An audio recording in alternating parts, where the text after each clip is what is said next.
The Seven Deadly Sins is a fun and crazy shonen fantasy manga that not only manages to build a world filled with mythological references and lore, but manages to tell an exciting story that'll keep you guessing throughout its run. Yet even with its thrilling story, impressive world building, and its amazing foreshadowing, those aren't really the first things that come to mind whenever I think of the Seven Deadly Sins. Rather, the thing that makes this series so fun and enjoyable is its diverse cast of characters, along with how they interact with one another and the world around them. In order to celebrate the airing of a second season, I'm going to be analyzing one of my favorite characters from the manga, the Fox's Sin of Greed, Ban.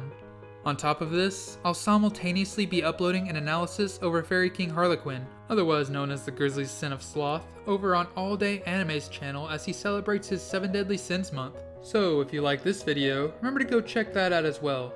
And now, without any further ado, let's delve into the analysis of the immortal man himself.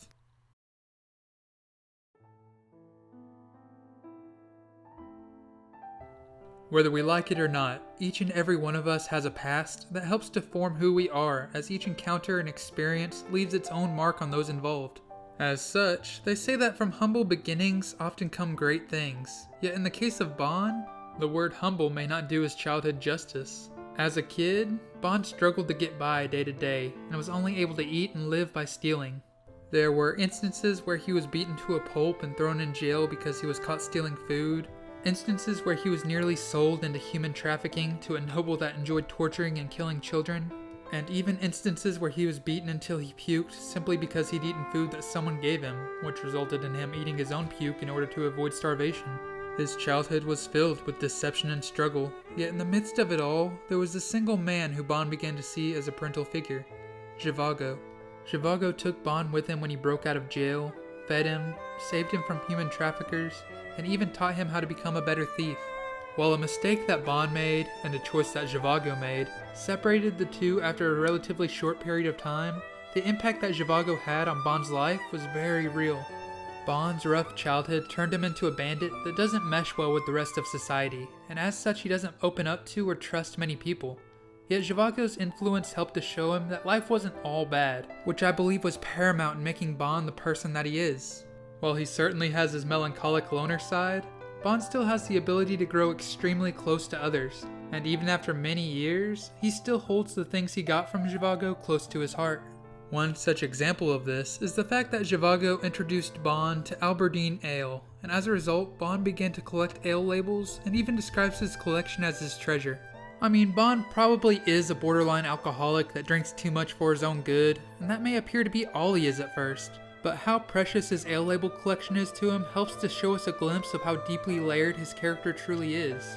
His childhood may have been rough, but the influence of Zhivago not only helped to give Ban the ability to grow close to others, but helped him to become what I'd personally define as the antithesis of stereotypical greed, as he appreciates the little things that life has to offer.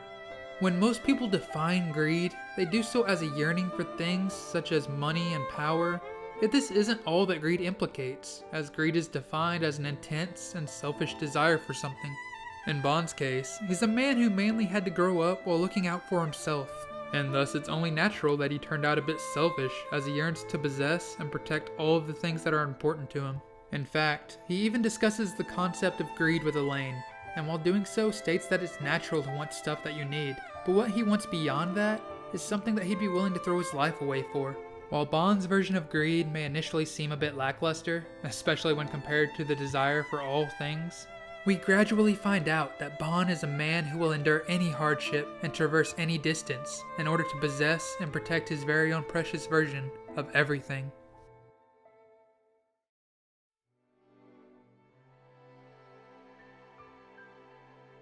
It's been said that the most difficult of times often leads to the greatest moments of one's life, and that notion is brought to fruition when all of Ban's hardships led him to pursue the Fountain of Youth.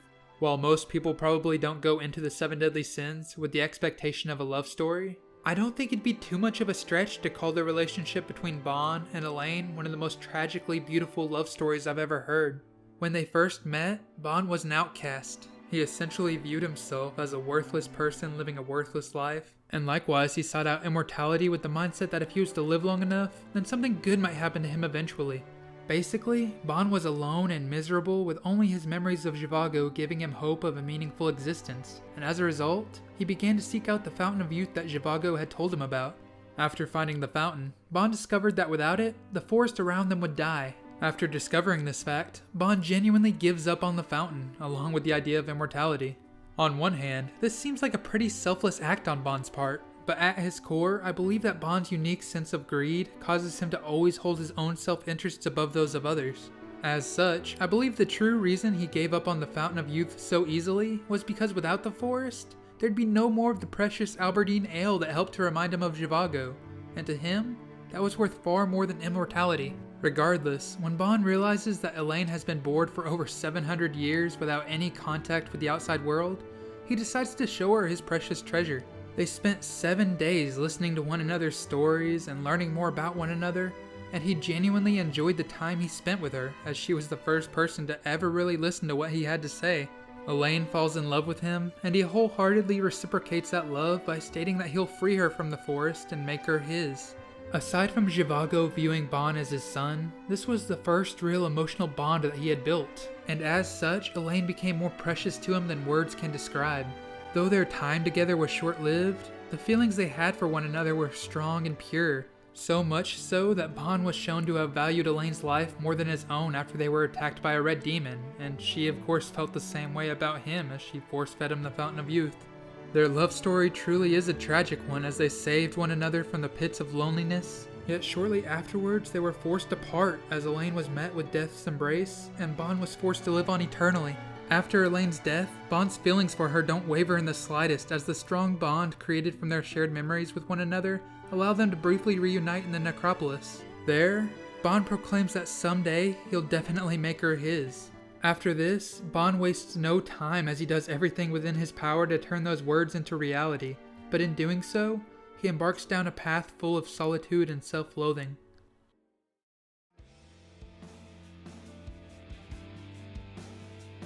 In life, we are free to make our own choices, but we are not free from the consequences of those choices. He may not always show it, but Bon is a very passionate and emotional man, and though he only gets close to a few people, those people are shown to mean the world to him. Two such people are the aforementioned Elaine and his best friend, Meliodas. Both are people that acknowledged him when he was at his lowest points in life, and both are people that he'd do just about anything for. Then, while on his own personal journey to revive his love, he offers the Goddess Clan his own life for Elaine's, but instead he's given a tough choice, and is told that if he kills Meliodas, they'll bring Elaine back to life. Faced with this impossible choice, Bon chooses his lover over his best friend, and attempts to kill Meliodas. I don't think it helped that he had held a grudge against the Demon Clan for killing Elaine, and he'd recently pieced together that Meliodas was a part of the Demon Clan. Regardless, while Bon's decisiveness on the matter is commendable, and Meliodas bears no grudge for his choice, Bon then chooses to search out another way to bring Elaine back to life, and is from then on overwhelmed with self-disgust as a result of the choice he'd made. After all, he'd just tried to kill his best friend, one of the people most important to him in this world, and Meliodas' forgiveness just made the matter all the more painful.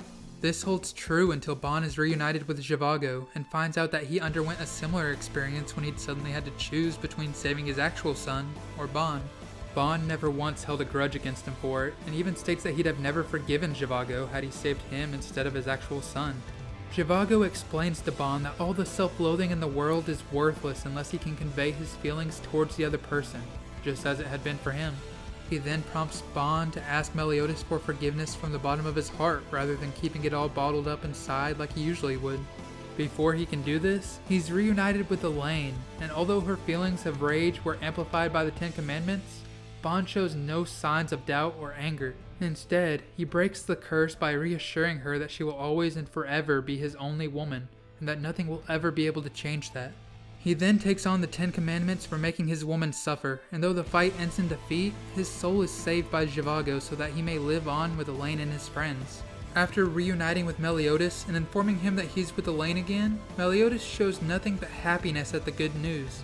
Though Bon still hates himself for trying to kill his best friend, and struggles to understand how he can be forgiven so easily, the two reconcile and put their indiscretions behind them as Bon takes Zhivago's advice and apologizes from the bottom of his heart. Meliodas responds by confirming that Bon is still his best friend, and that he understands that they both have things they have to protect. It was through this series of events that we witnessed Bon overcome a major internal struggle as he dealt with the repercussions of a choice that wasn't true to himself. You see, back when Bon talked to the goddesses about reviving Elaine, he had felt that he had to choose between Elaine staying dead or him killing Meliodas, when in the end, the only choice he'd truly be satisfied with was the third choice he hadn't considered, the choice to search out a way to keep them both. As the sin that embodies greed, Bon wants to protect all of the things that are precious to him, and that obviously includes both his captain and Elaine. While this series of events helped Bon to better understand and accept himself, it also helped us as an audience to further reaffirm what we know about him, and get a better understanding of just who Bon is as a person.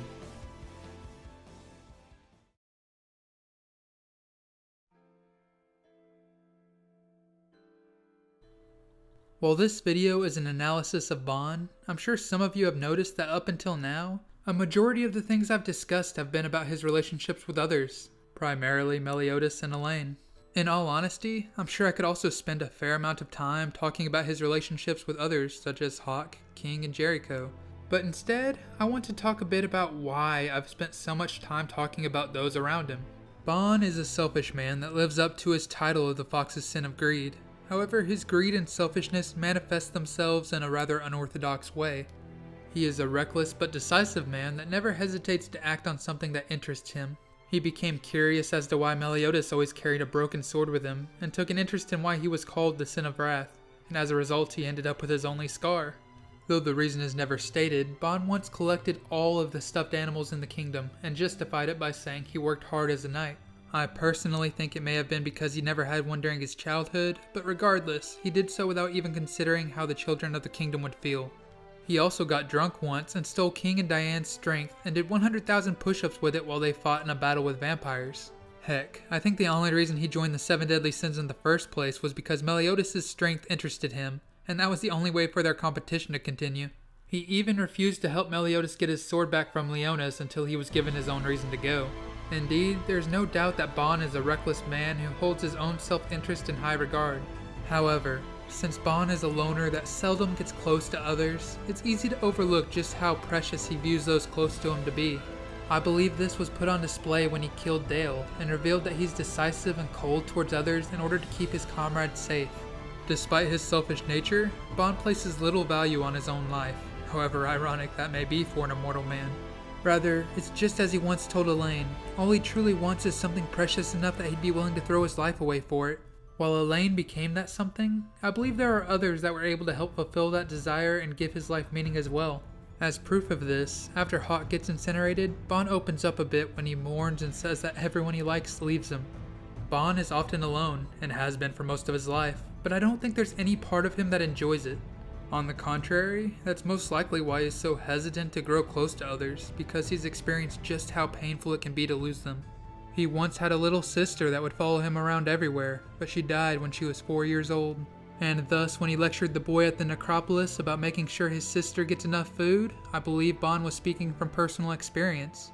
On top of this, he got separated from Zhivago after starting to view him as a father figure. He lost Elaine after she became his lover. And although Bon has been alive for 43 years, he spent 5 of those years being tortured of his own free will after he thought Meliodas had died. During those 5 years, he desired the feeling of pain that could make him feel alive. Since he easily broke out on his own after learning that Meliodas was alive, I'm personally convinced that it was the loss of his friends and the solitude that brought that drove him into such a state. In other words, his body may be immortal, but losing his friends made him feel dead inside. And I can only imagine that he was in the midst of experiencing the emotional pain of a man who had lost everything. That may seem a bit extreme for a moment in time that we're not shown, but Bon is a greedy man that desires everything, and to him, the people most precious to him are that everything. Even now, during the point in time that this video is being made, Bon has completely disregarded his own life and embarked on an impossible quest into purgatory, where he intends to challenge the Demon King and gain his best friend's emotions back. So from everything we know about him, who is Bon?